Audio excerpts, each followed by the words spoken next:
Cowabunga, Hall H, how are you? I'm Drew Taylor.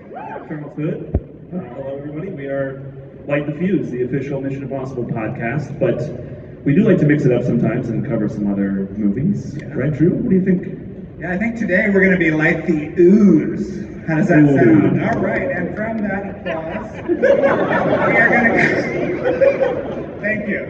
I like the kitty in the front row. Yeah, we are so excited to be here because Ninja Turtles have meant so much to us. Right? Yeah, absolutely. Yeah, I mean, growing up, all my friends had the Technodrome toy that I wanted so badly. I was so jealous of them. But I had all the other toys. Michelangelo, my favorite. Yeah, and everything. Obsessed. It's amazing, and this movie that you're going to preview today is amazing. But before we get into the new movie, let's look back at where it all began.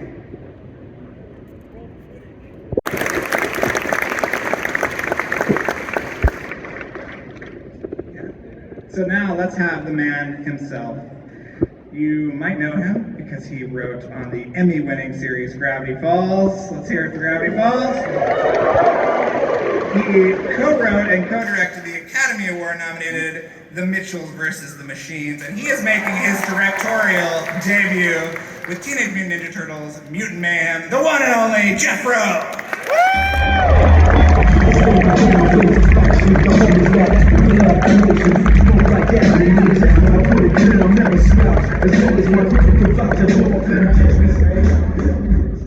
How's that for an intro? There are so many people here.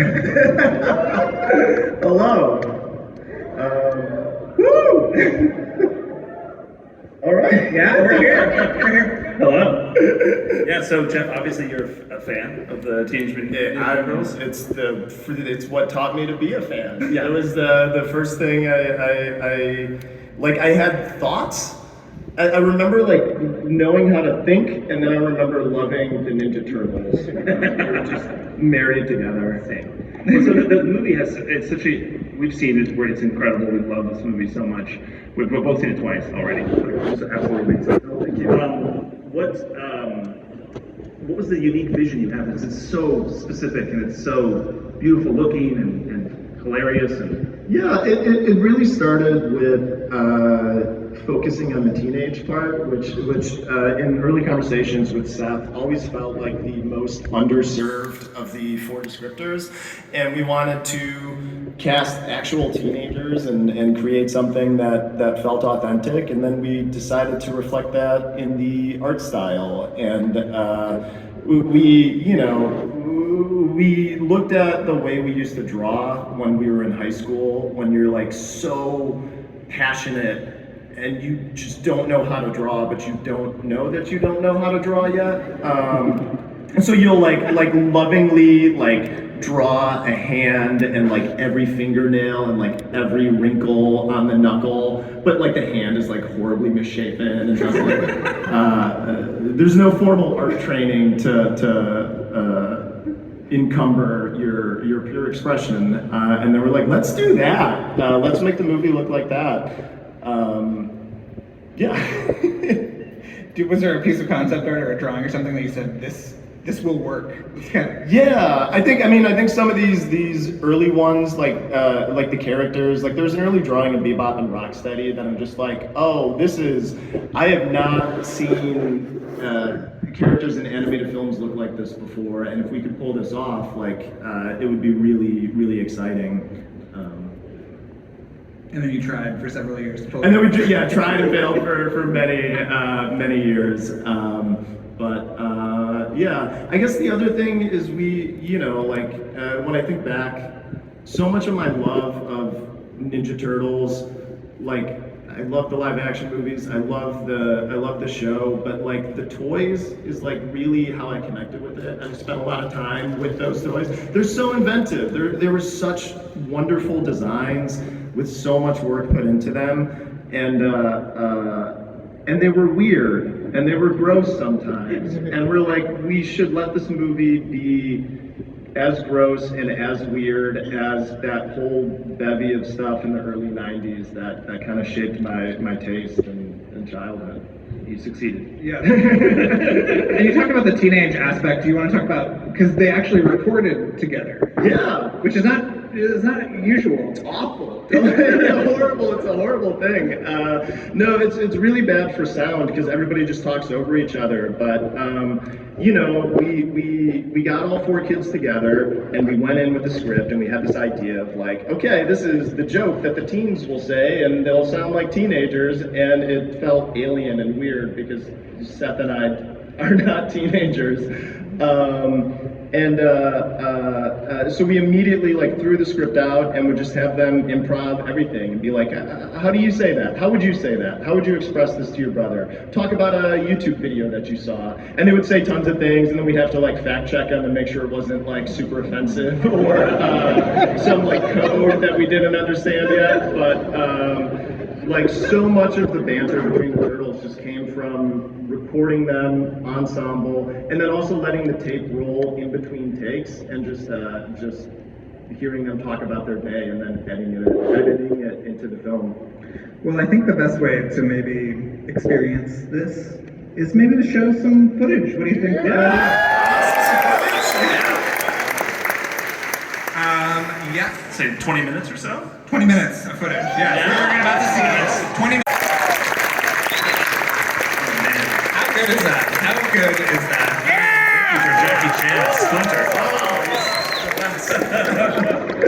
So we got to talk about some of your other collaborators, which we got to hear.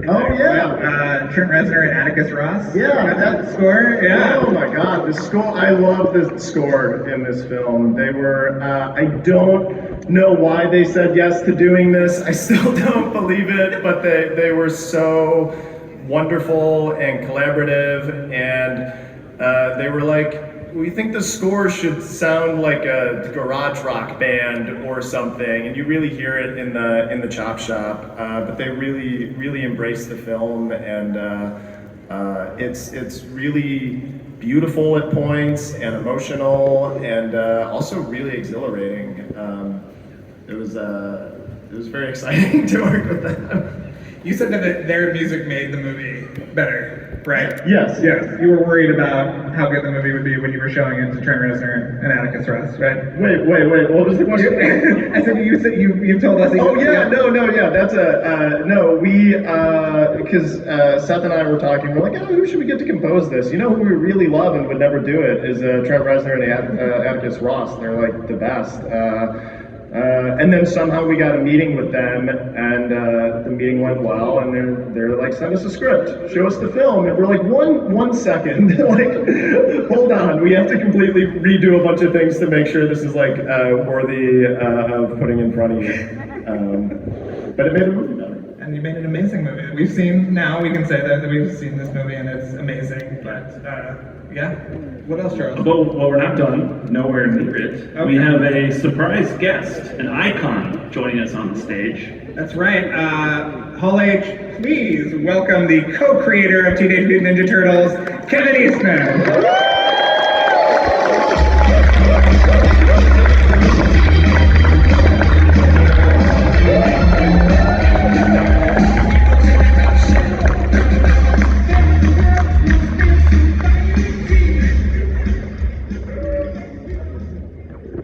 King returns. That was awesome, right? Wasn't that cool? Man. Kevin, you've been I'm so excited. I'm so proud of what you guys have done. This movie just is brilliant on every level. That is true. That makes me legitimately emotional. Well, honestly, I'm watching it, again, and I'm taking in every moment. I've seen some footage, and when you first showed me footage, and I was like, 15 minutes in, I go, when are you starting the sequel?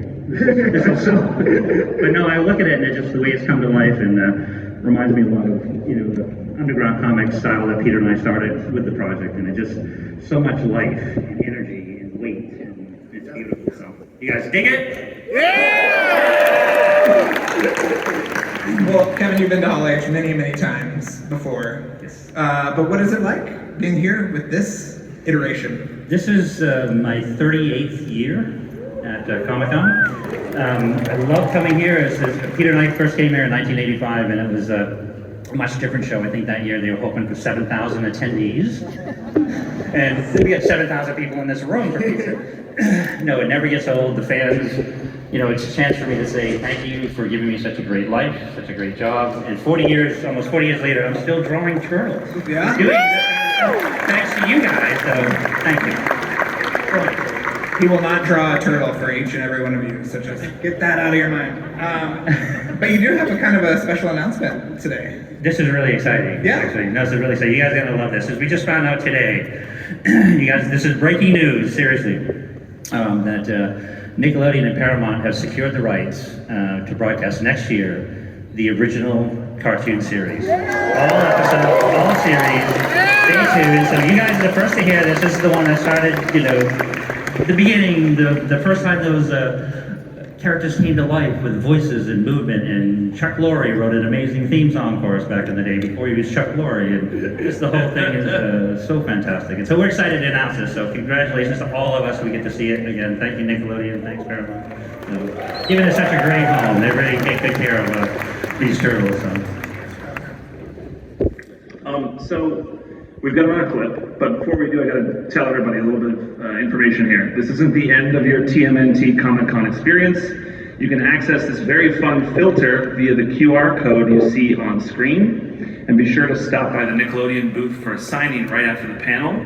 Finally, you can grab a free slice of pizza, courtesy of Pizza Hut, from the Turtle van parked at the Omni Hotel. And if you are in Los Angeles or New York, there is a fantastic TMNT experience. Can you confirm that this is fantastic, Jeff? Okay. Yeah. And it is going on from July 23rd to August 3rd. And before we look at the clip, though, let's talk about mutants.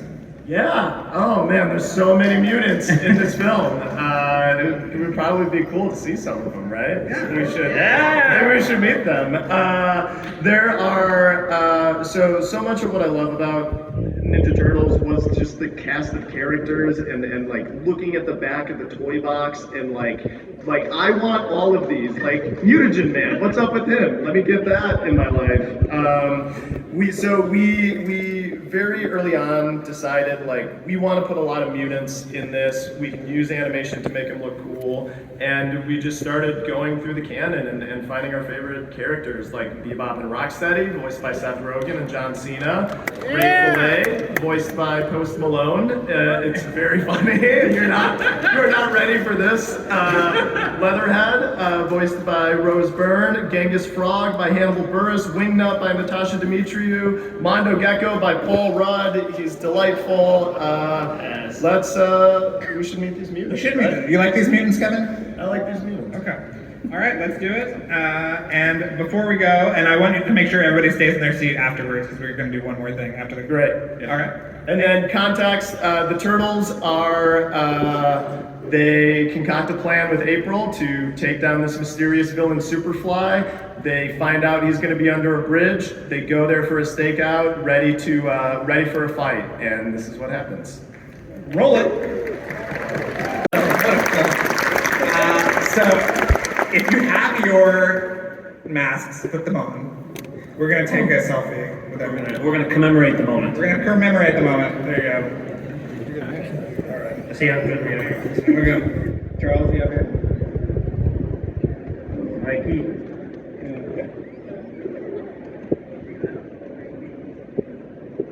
How are they seeing these things? Yeah.